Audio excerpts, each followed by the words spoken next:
We're here at the 2023 ADAC Sim Racing Expo and I find myself with Jardier. Jardier, quickly for the people at home, explain who you are and what do you do? I'm a sim racing content creator. I do esport and YouTube and stream a lot. The first question that we ask everyone, because we're Sim Race Sweden, have you been to Sweden yet? And what do you know about Sweden? Obviously IKEA, right? Everyone meatballs, said that so meatballs, far. you know, meatballs. I was in Sweden this year actually, in Stockholm, and then I was at the World Rally Championship. And it was like one of my best experiences ever because as a little kid, I always was watching WRC. And I was watching all the people in the forest, in the snow, and like having drink, you know, and watching the rally by the fire. And I actually was there doing exactly the same thing. So it was like one of the best experiences, yeah. Outside of Sweden and the rally in Sweden, what do you enjoy watching or driving yourself? Which racing series do you enjoy driving or watching? Like in in sim racing I prefer ACC, also Corsa Competizione, and then in real racing obviously GT World Challenge, obviously Formula 1 as well. And your passion for racing, where did that come from? That is since I was a little kid. I was like, when I was a very kid, like my parents always pushed me into some side of sports. In clubs, you know, I was doing theater and all sorts of things when I was like 6, 7 years old, and then I literally went into racing, like absolutely fall in love, and I watched every single FIA GT Championship and Le Mans and stuff like that. And in 2004 I started sim racing, and it stuck with me until now. How did you find out about sim racing in 2004? Because sim racing in 2004 wasn't as big as it is now. Yeah, so I was like obviously playing like Gran Turismo and stuff like that on a controller, and then in 2004 I remember my classmate in high school, he was like, oh, did you know there's a Live for Speed, some racing game, and you can play online? And like back in the day it was a bit weird because you could play like Call of Duty or something like that, but not many other things. And I tested the demo the evening on a keyboard, and we fall in love instantly because we're like very realistic and very cool racing online. And half a year later I bought a wheel and started racing only online, yeah. So you sim raced now for, if I'm correct, 19 or 20 years. Yeah. And in those 19, 20 years, what would you say is your biggest achievement in sim racing? I think like what I was most proud of was I was 4th in a World Fastest Gamer, the first ever one with Rudy van Buren. And I was really happy with that because I did like a very good performance. I was like on a pace. But I think when I was like literally the happiest was when I started doing the content, and I was getting closer to the like a real racing experiences.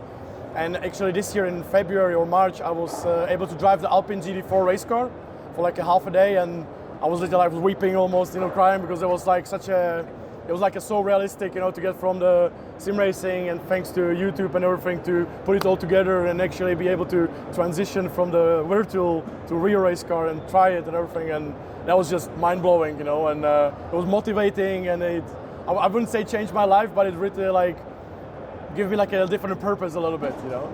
How important would you say that the social media side of things is? We see Jimmy now, we see Steve, Super GT, we see Misha now getting to drive a real race car on the Nürburgring. How important do you think social media is these days? Oh, absolutely. Like I think everybody should do social media. I always even say it like when somebody approaches me and they are asking like how to get into esport or how to get into the content as well. I always tell them like we have to have like a full package now because the competition is so big in the sim racing and even like content and such. It's always good to be everywhere, you know, and have as many as possible, and you have to always go with the trends, you know, like whatever other people are doing and what is more popular, you have to do it yourself.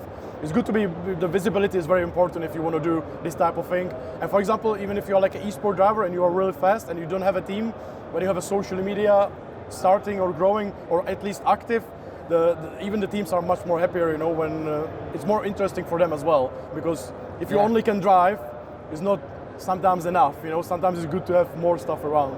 That leads nicely to my next question. For our Swedish viewers, have you got any tips to get into sim racing or just content creation itself? Well, to get into the sim racing, it's very hard because you always have to have a wheel or something.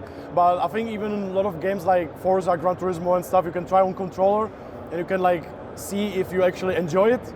And then maybe you can approach it and buy some entry-level wheel and start driving a little bit more properly. And in terms of content, I would say if it's something you are interested and you like it and it's your passion, I would definitely go for it and just go for it and educate yourself how to improve, you know, and how to do better things like around YouTube and stuff like that, and definitely go for it because it's a hard job, but if you like it, it's awesome, you know. My second to last question to you is, outside of sim racing, because we've talked about sim racing a lot now, outside of sim racing, what do you enjoy doing? Oh God, well, like right now, like probably my second biggest passion after sim racing is working out.